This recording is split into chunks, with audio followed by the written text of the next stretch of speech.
Disclaimer: if you're on this video and don't like any of my criticisms, please avoid this at all costs because this is the most densely opinionated video I've ever made. I'm usually very limited on speaking of two of the most popular groups in the world, that is BTS and Blackpink, hence the reason my channel has yet to speak about either very much in detail. However, these specific comments got my opinions to flow, so I just thought a video wouldn't hurt. Also, this video is a week and a half late and was going to be non-existent after a previous conversation I had among online peers. However, this video was sponsored by the tweet you see on screen, Zach Sang's P1 Harmony interview circa June 2nd, 2022.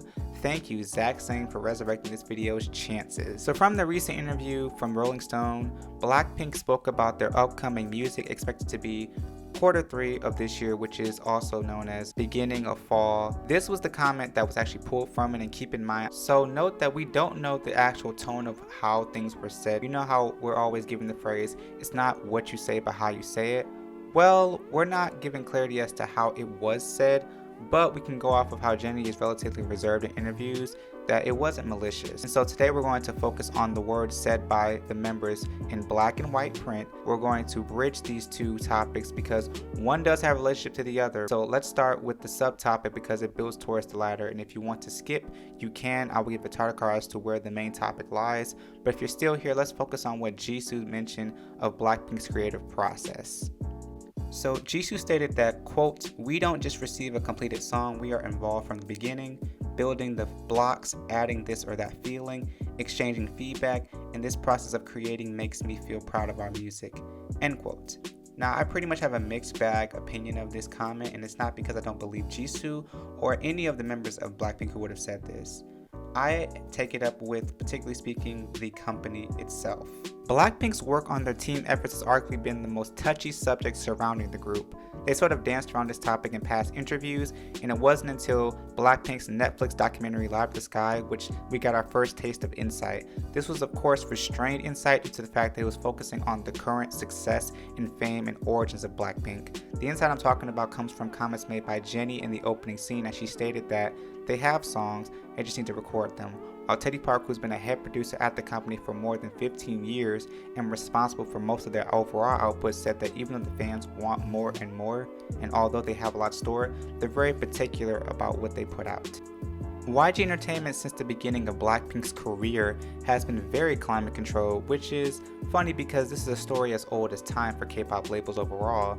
Yet YG Entertainment is supposed to be that black sheep of the industry where most of the output is the artist's own work more or less, and artists at YG make more money on their music than most any other artists in the other labels, and they've been branded as real musicians, not necessarily idols. So when a person at the label releases music, you expect for that song to be at the very least somewhat authentic reflection of them. Yet in the case of YG, when it comes to what Jisoo stated, I've got a mixed response due to the fact that the nature and design of their brand as artists, also due to the contradictory nature of that label's relation to female artists. Starting with the label history, the label YG Entertainment has been notorious for having self-made artists under its roster, particularly speaking male acts who, after a short time, gained the reins to their own sound and artistic direction as a group or solo artists. Think of Big Bang, iKON, Winner, and even Akmu. However, when it comes to the female roster, YG Entertainment has been very careful in letting them be expansive, in which case they usually give Teddy the title of head producer for their entire career. We've seen how acts like 21, Lehigh, and even SoMe have been climate controlled, and I think it's just the nature of how YGE coddles the female acts because the boys have a better shot in the Korean general public point of view to be taken seriously as musicians. Regarding Blackpink themselves, there's been a notable absence of their writing credits, despite the fact we've heard that there have been songs Jennie turned in but rejected. And Jennie and Rose do have the biggest potential to play a huge role in showcasing that Blackpink are artists due to the fact that they have a well-known connection to music. However, while Jennie and Rose on their solo efforts showcase a plethora amount of creative freedom, this cannot be said for their group efforts. To their credit, it's not because I don't believe that they haven't tried, but because from the beginning they were under precise control. The label isn't trying to sabotage a system that to them is making money and is not broken. From the brand's image, stylists, and music, the group was set to avoid failure at all costs by keeping things in place. Now, this isn't to say that the girls just go into the studio and paint their nails while Teddy prepares the first verse. Watching the documentary, I can clearly tell that's very far from the truth. They're very likely engaged and attentive of what's going on in that room. That's why what Jisoo said I can believe, because I've seen it for as much as we've been shown. However, I just don't believe the full-fledged idea that the group has a handle on most of their output, since it does require a lot of checks and balances from the label, especially with their biggest money makers. Who knows what songs the girls themselves suggested that got rejected, or those that have no credits listed at all. YG Entertainment hasn't had a female act protest their mistreatment as openly as CL. Jennie has made slight hints, but CL by far is a textbook definition of how YG Entertainment deals with female acts who attempt to get a grip on the system, particularly speaking those who chase being female artists with a large portion of creative control. She didn't get a credit for "I'm the Best," the fact that it was actually revealed that CL had a hand in the production to some extent. It was said that it was supposed to be her debut song before adding 21. So for example, in the article she mentioned helping rearrange the song's structure. Now, I'm not an expert, however, based on what Mariah Carey said in her masterclass as a producer herself, that is technically production in and of itself. First album, I didn't know that I was producing. Mind you, like, I'm a teenage girl at this point, and I'm sitting there with grown men going, can you raise the strings here? I want to do just an a cappella moment right here, and then we'll bring the beat back in. That is production. Overall, I think that the members truly are artists and not glorified IG models. I think that's far-fetched to mention them as such with as much work as they put into the industry. But when it comes to writing your own material, it's very important to know what you're singing and its sound. That's the mark of an artist well aware of their job. Which brings us to the main event. Blackpink's Jennie Kim was asked about her mention of Teddy Park being hip-hop to his bones, to which Jennie made the following statement, quote, "To me, it's the spirit of cool vibes, swag, whatever words you can use. Blackpink's hip-hop is something the world hasn't seen before. We, 4 girls in their 20s from different backgrounds, are using Korean and English to weave pop music with a hip-hop base. Maybe if the really cool rappers in America who do real hip-hop look at us, it can seem a little like kids doing things. Our hip-hop isn't the rebellious kind, but we are doing something very cool. What hip-hop is this? I don't know, it's just cool."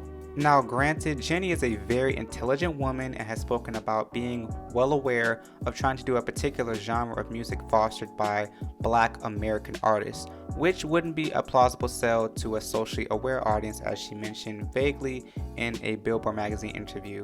As described in my previous Black History of K-pop video, I vaguely touched on their influences. Entertainment's Blackpink is no stranger to being influenced by artists like Rihanna, TLC, and Lauryn Hill, who the members respectively have talked about they idolized, both of which have used those elements in their music, i.e. Lisa Left Eye Lopez, who was the female rapper of TLC.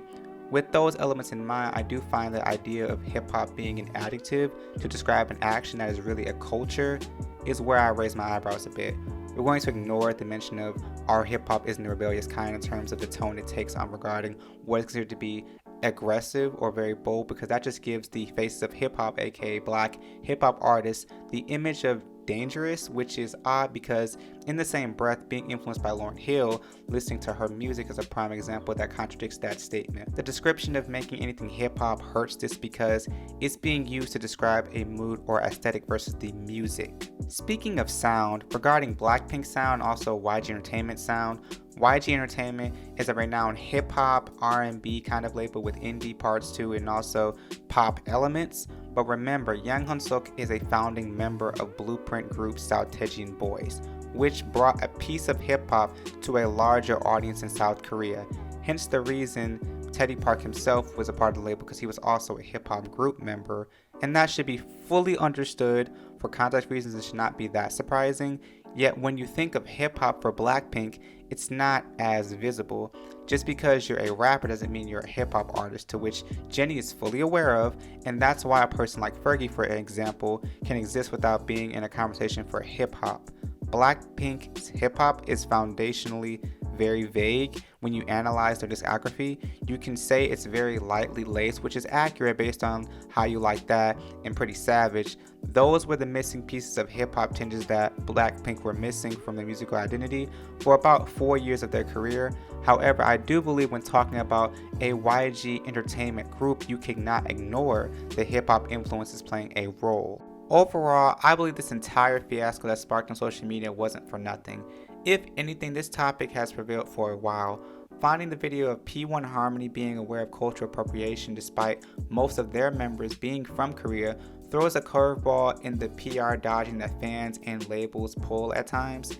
The video was one of the tears in the curtain that symbolized ignorance or naiveness. We live in a well-connected world now where videos like Koreans react to racism exist, but I leave it up to you to think about this. Do you think this needed a closer look, or was this just blown out of proportion and should have not gained any attention at all? Let me know in the comments.